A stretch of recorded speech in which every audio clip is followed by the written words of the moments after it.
m'entend bien. Au fond de la salle. Oui, très bien. Alors, mesdames et messieurs, chers amis, c'est avec un réel plaisir que je vous retrouve ce soir pour ce rendez-vous majeur et traditionnel qui s'inscrit dans une période charnière, puisqu'une nouvelle mandature débutera avec nos prochaines élections à la fin du mois de juin.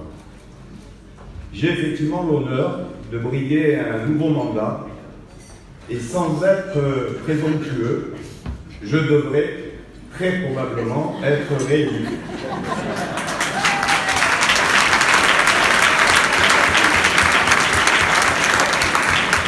Je n'avais pas terminé, puisque je suis le seul candidat. Je sais pertinemment combien les femmes et les hommes politiques qui parmi vous s'apprêtent à entrer en campagne municipale doivent particulièrement envier ma situation. Je n'en tire néanmoins aucune gloire, si ce n'est peut-être, dans cette absence de contradiction, une certaine forme de reconnaissance du travail accompli pendant ces années. Sachez que je suis animé aujourd'hui encore d'un enthousiasme intact et d'une volonté toujours aussi forte de défendre nos valeurs et d'être le digne représentant de notre communauté dans la région.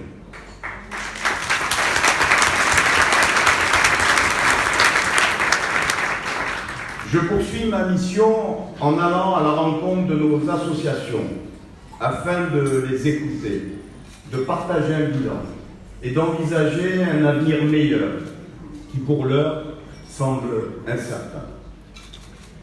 Avant d'en parler, permettez-moi tout d'abord de vous remercier toutes et tous de votre présence qui témoigne d'un soutien dans lequel nous puisons l'énergie pour avancer. Ce soir, nous avons la chance d'accueillir non pas un, mais deux ministres. Je voudrais remercier chaleureusement Monsieur le ministre de l'Intérieur, Christophe Castaner.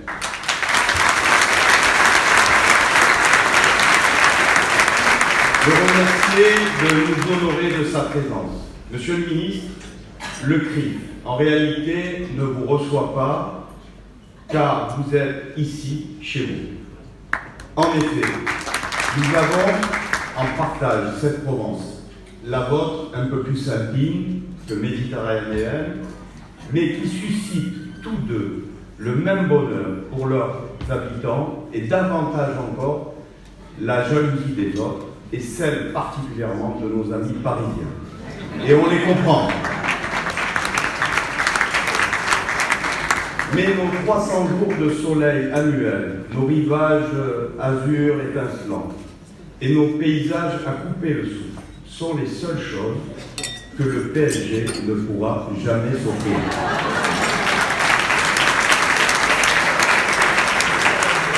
Et qui feront d'ailleurs toujours de notre territoire le plus beau de France. Alors, c'est donc un réel plaisir de vous avoir parmi vous, Monsieur Christophe Castaner, à la fois en tant que ministre et en votre qualité de Provençal. Et puis nous avons une joie tout aussi sincère de retrouver parmi nous celui qui fut l'un des habitués de nos dîners et un partenaire majeur de notre communauté lorsqu'il était préfet de police. Nous sommes heureux de vous accueillir, Monsieur le secrétaire d'État, délégué à la sécurité, Monsieur Laurent Nunez. Merci d'être là.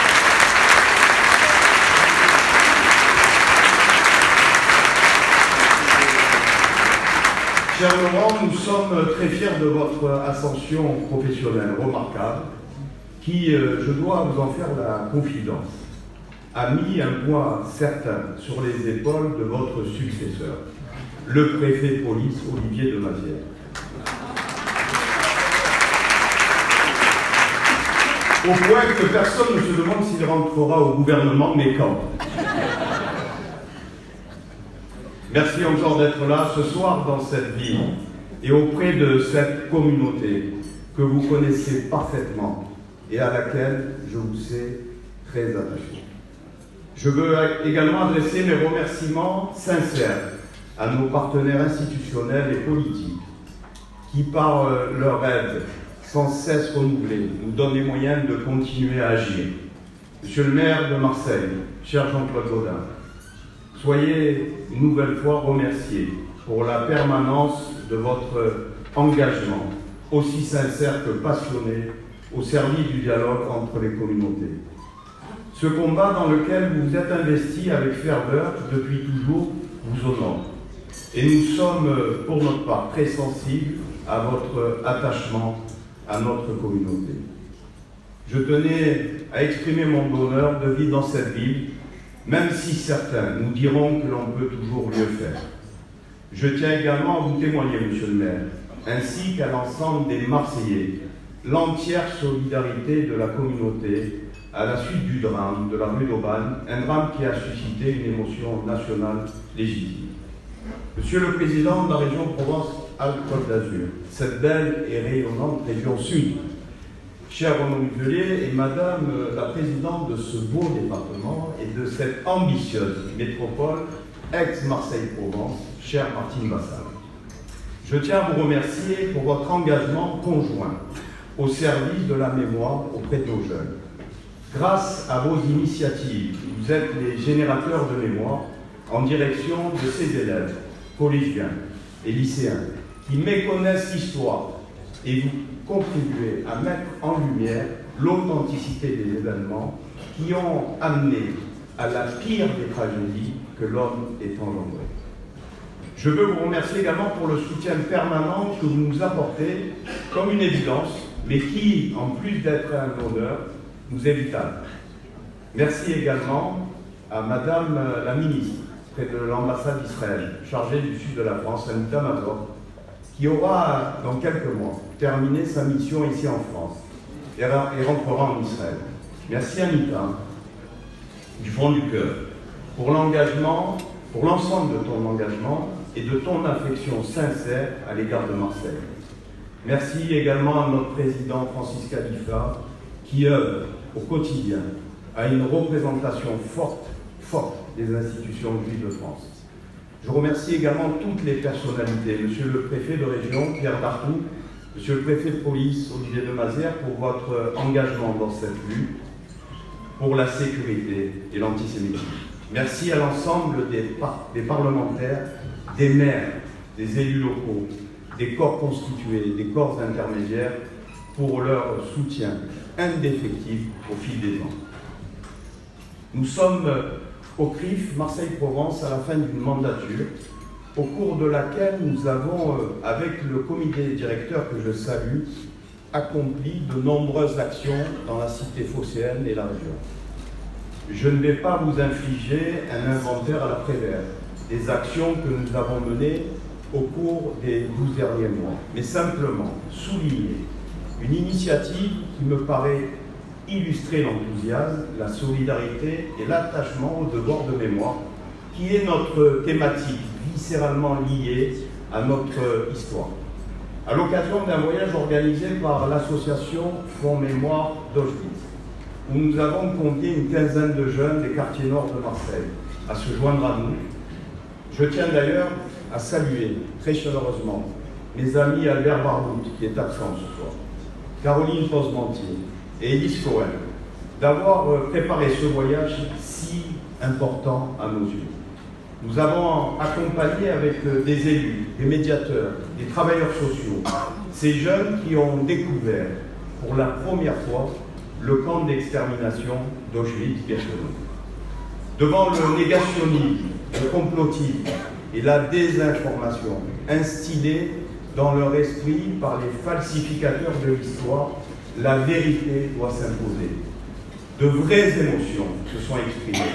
Les jeunes n'ont pu que constater la véracité du génocide, malgré les dénis auxquels ils ont été si souvent habitués. Cette initiative est un exemple parmi tellement d'autres qui sont portés par nos associations, auxquelles je voudrais rendre ce soir un hommage avec dynamisme. Elles œuvrent en faveur des Juifs de Provence et d'une manière générale pour la société. L'enjeu du scrutin municipal de 2020 nous amène fort logiquement à proposer une initiative intitulée Le Marseille d'après, qui aura pour objectif d'organiser des rencontres politiques citoyennes. Nous recevrons au cours de réunions ouvertes à tous un invité qui sera un acteur majeur des élections municipales dans un format inédit et participatif. Ces rendez-vous nous permettront d'évoquer la vie et le parcours de notre invité, mais surtout sa vision et ses idées pour Marseille. Les 100 000 Juifs de Marseille et de la région sont avant tout des citoyens, des électeurs intéressés par le débat public et impliqués dans la vie de la cité. Alors, c'est naturellement le rôle du CRIF de défendre la communauté juive dans son action quotidienne, mais défendre une communauté, contrairement aux propos de certains détracteurs, n'est pas être communautariste. C'est pourtant la conclusion hâtive et la critique facile que l'on porte souvent à notre démarche et à ce type de rencontre. Être communautariste consiste à vouloir imposer aux autres son mode de vie, son histoire, sa tradition, ses règles, en rejetant celles d'un pays. Or, être communautaire, c'est se retrouver lié par une histoire et des affinités, mais de le faire au sein d'un ensemble qui s'appelle la République et que par-dessus tout, nous respectons.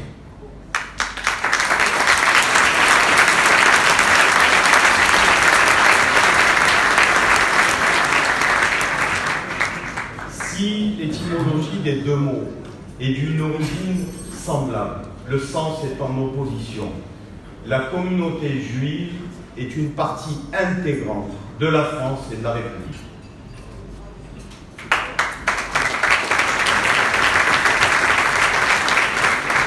Pourtant, chaque année, nous devons nous élever contre cet antisémitisme constant qui l'accable. L'actualité nous interroge sur l'efficacité de tout ce que nous faisons pour lutter contre l'antisémitisme. Mais on ne doit pas tomber une fois de plus dans l'incantation. Éduquer, c'est bien. Alerter, c'est notre devoir. Dénoncer, il le faut. Mais à l'évidence, tout ça, Monsieur le ministre, ne suffit plus. Monsieur le ministre, c'est à vous que je m'adresse aujourd'hui. Les paroles, les écrits, les insultes, les dénégations sont notre quotidien. Les mots ont un sens. Nous réclamons la régulation la plus stricte de ces mantras obsessionnels que sont devenus les réseaux sociaux. Remplis soit de pure vérité ou de mensonges absolus, sans aucune nuance, les théories du complot, à partir du 13 novembre, ont remis au goût du jour des discours d'inspiration fasciste et antisémite. C'est de là que vient le danger, puisqu'ensuite les actes et les agressions sont banalisés. Avec le web, on a atomisé la transmission orale et écrite. Tout est biaisé. Le discours est décontextualisé, répétitif et horizontal. Ces pourfendeurs du web tuent le libre arbitre, la réflexion, mais surtout la créativité. On constate que les sanctions ne suivent pas le rythme imposé par les diffuseurs de la haine. Moi, je dis qu'il est urgent de ne plus attendre. Depuis plusieurs mois, je milite pour un Hadopi européen de l'antisémitisme et des racismes, qui aurait comme mérite de sanctionner au moins les petits méfaits qui inondent la toile de leur fiel.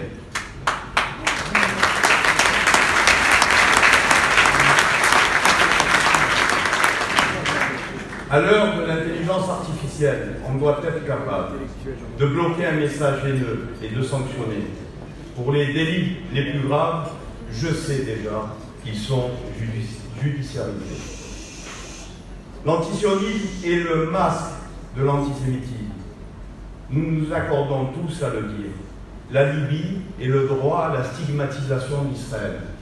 Les devoirs et les droits nous permettent de critiquer tout gouvernement, toute politique, dans un régime démocratique, tout autant que l'hostilité et l'opposition ne contreviennent pas à l'existence de l'État d'Israël. L'antisémitisme est bien structurel. et non conjoncturelle. La haine du juif est indélébile, trop ancienne, et demeure cristallisée dans les fossiles de l'histoire. La fusillade de San Diego du 27 avril dernier, jour de la Pâque juive, qui a fait un mort et 3 blessés, nous le démontre. Plus généralement, le nombre d'actes antisémites ne cesse d'augmenter. 541 en 2018, avec 183 actions violentes et 358 menaces. L'antisémitisme est en hausse de 74% sur notre territoire national, est en hausse de 13% dans le monde et de 40% dans les Bouches-du-Rhône. En quelque temps, l'opinion publique s'est habituée et résolue à la menace qui pèse sur les Juifs, comme s'il y avait un antisémitisme banal, presque normal. Je constate que la classe politique, en grande majorité, ne veut pas s'y résoudre, et je les encourage à accentuer leur implication dans ce combat qui est le combat de tous. Aujourd'hui, l'acharnement n'épargne plus aucune des composantes de la nation française. Juifs, chrétiens, musulmans ou simples citoyens, nous sommes tous concernés. Dans ce pays des Lumières et des droits de l'homme, référence absolue en matière sociale, culturelle et à l'histoire riche, sévit toujours plus l'intolérance. La série noire des profanations, du vandalisme des églises en sont la preuve. Vous conviendrez que dans cette France baptisée fille aînée de l'Église, cela est inacceptable.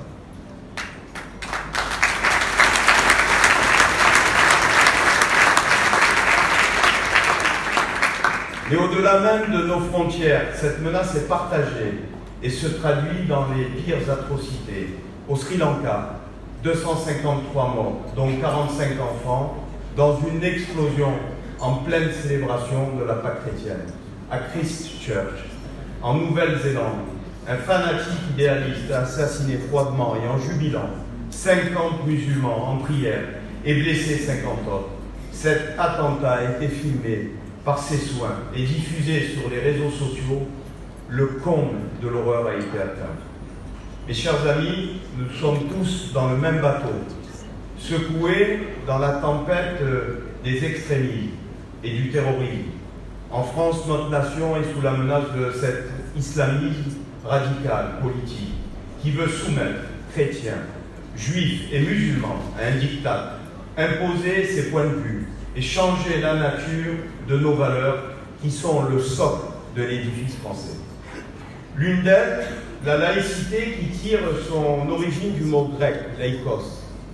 Laïque désigne le peuple en tant qu'un ensemble indivisible. La laïcité garantit aux croyants et aux libres penseurs l'exercice ou non des cultes. C'est elle qui rend possible la liberté partagée, dans le respect de chacun. La laïcité n'est donc pas une conviction unique, mais le principe qui les autorise toutes. Ce combat pour la laïcité ne s'est pas arrêté en 1905, et celui pour notre devise, liberté, égalité, fraternité, ne s'est pas interrompu après 1789. Ils sont tous les deux plus que jamais d'actualité. En première ligne de ce combat, nous trouvons ces héros anonymes que nous ne remercierons jamais assez de mettre à chaque instant leur vie en péril, parfois jusqu'au sacrifice ultime afin d'assurer la paix. Cette année, la France a perdu 3 de ses fils, le médecin des armées Marc Leycuras et les 2 commandos de marine, Cédric de Pierrepont et Alain Bertoncello, que la guerre contre le terrorisme aura fauché au Mali et au Burkina Faso. Ils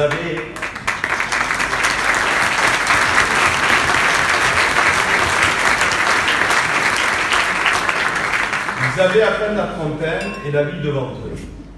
Saluons ce soir nos forces armées pour leur courage et leur sacrifice.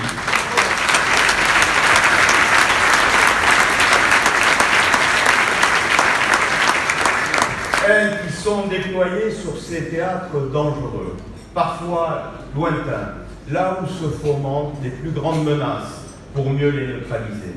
Merci de les applaudir.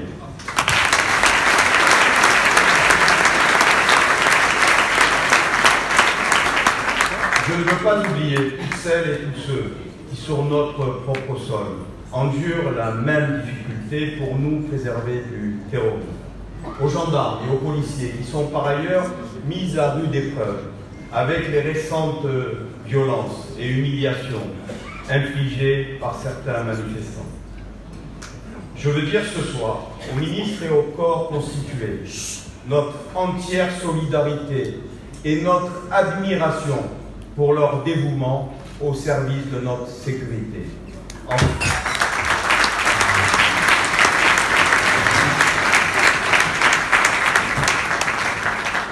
Enfin, permettez-moi de remercier aussi nos forces de secours, les pompiers, les personnels soignants des hôpitaux et des établissements de santé, et tous les autres qui apportent à notre société cette dose d'humanisme et de bienveillance dans un monde qui en manque cruellement. Mes chers amis, le citoyen que je suis est inquiet. Je suis consterné par ce monde qui est entré dans une ère brutale et trop déshumanisée. Je suis stupéfait par la sensation vertigineuse d'instabilité que cela génère. Et je suis sidéré, le mot n'est pas trop fort, par la déraison ambiante et par les excès permanents. Aujourd'hui, quels que soient les sujets, tout devient outrance, violence, vengeance. Ces excès permettent à l'inhumanité de s'enraciner dans nos vies. Au quotidien, la haine se diffuse et y trouve comme support l'inculture et l'ignorance. Sera-t-il possible de respirer sans elle? Nos grands penseurs l'avaient compris. La haine, ça ne s'expire pas. Ça asphyxie un peu chaque jour, avait écrit le philosophe Michel de Montaigne. Cette même haine qui accable encore et toujours Israël, ce petit lopin de terre, 2 départements français, mais épicentre d'un conflit armé où 2 peuples se disputent un droit. L'histoire témoigne de la légitimité qu'a le peuple juif à son autodétermination.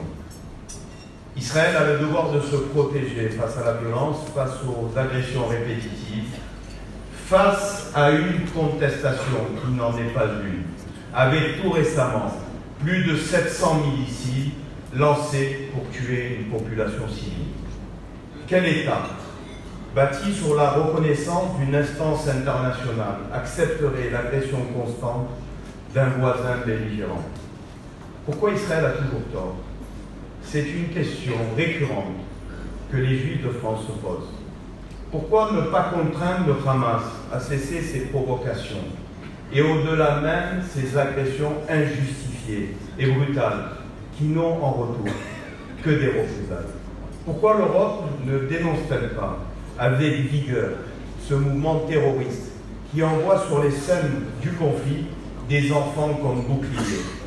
Est-ce que la surdité européenne sur les sévices du Hamas, y compris envers son propre peuple, va permettre un règlement du conflit? Non, j'en doute fort. Alors malgré ces constats, je suis et je resterai défenseur d'une vraie paix durable qui permettrait à tous de vivre en concorde. Ici à Marseille, messieurs les ministres, les différentes communautés se rencontrent, échangent, évoquent aussi les divers sujets objets de tension. Mais avant toute chose, elles se respectent. Car si elles ont des traditions et des religions différentes, elles ont aussi un lien et une maison commune, la France. Justement, à l'heure du retour en force des nationalismes, du populisme, du radicalisme religieux, je rappelle ce pacte fondateur passé il y a 200 ans entre les Juifs et la République. Et pourtant, l'histoire de France est chaotique, en passant du capitaine Dreyfus à l'occupation et du Veldiv à la Shoah. Malgré ça, les Juifs n'ont jamais renié les lois, les valeurs nationales, Ils furent même un modèle d'intégration réussie. Ils ont compté parmi les plus grands initiateurs et défenseurs de cette conscience française. Depuis des siècles, de grands juifs ont laissé l'empreinte indélébile de leur sagesse, tels que les Carcassonne, les Valabrègue, les Milhaud ou encore les Bédari. Sans oublier Gaston Crémieux, figure de la République qui fut l'ami de Gambetta. Comment oublier le peintre Kissling et l'emblématique Simone Veil, qui ont vécu tous deux à Marseille en 1940. André Suarez, l'auteur de Marsillo, le flamboyant condottière qui habitait rue Sylvain, ou encore ce petit juif qui en 1909-1910 fut l'ami de Marcel Pagnol, que celui-ci, de peur que son camarade ne soit moqué ou frappé, l'accompagnait jusqu'à son domicile après le cours au lycée Thiers. J'ai nommé Albert Cohen. Il fut diplomate avant d'être l'auteur de l'inoubliable Belle du Seigneur. C'est en égrénant ces noms et ces témoignages que l'on prend conscience de cet héritage qui a aussi fait l'identité de Marseille et de la Provence. L'équipe du camp d'Émile, que je salue, dénonce les engrenages et les mécanismes de l'antisémitisme et du révisionnisme en perpétuant cette mémoire. En dépit des siècles d'histoire, des tourments et des enseignements, ce souvenir peut nous sauver quand oublier nous perd toujours. Notre passé regorge de leçons à retenir et pourtant nous continuons à vivre dans l'ignorance de ce passé. La mémoire est notre meilleure arme et elle exige de tous énormément de vigilance. Nous avons si souvent le défaut de penser que nous sommes au centre de tout, ce défaut de confondre homme et humanité, alors que bien des choses dépassent nos petites individualités. La preuve avec l'incendie de Notre-Dame de Paris. Il n'y avait là-bas aucune vie en danger, mais il y avait bien plus que des pierres à sauver. Il s'agissait de sauver une histoire, une mémoire, une âme. Aujourd'hui encore, dans notre beau pays, mais néanmoins chahuté, nous devons redoubler d'efforts pour préserver ce lien invisible et indicible qui nous unit. Car l'âme de la France est avant tout l'unité et la force de la nation. Alors, face aux défis majeurs et les menaces de notre temps, je vous invite, mesdames et messieurs, à croire en l'homme et à son instinctive capacité à espérer quand en apparence rien ne le permet. Je vous invite à croire à cet esprit français qui ne se résigne jamais. J'invite les femmes et les hommes politiques à projeter leurs actions plus loin que leur permettra d'aller leur propre carrière et à voir plus loin que leur horizon. J'invite les citoyens à participer à cet élan collectif en dépassant les clivages, les religions et les individualités, car c'est dans cet effort partagé que se retrouve la clé de voûte qui maintiendra notre édifice commun debout. C'est alors ainsi que vivra encore la force de la République et c'est ainsi que vivra toujours l'âme de la France. Je vous remercie.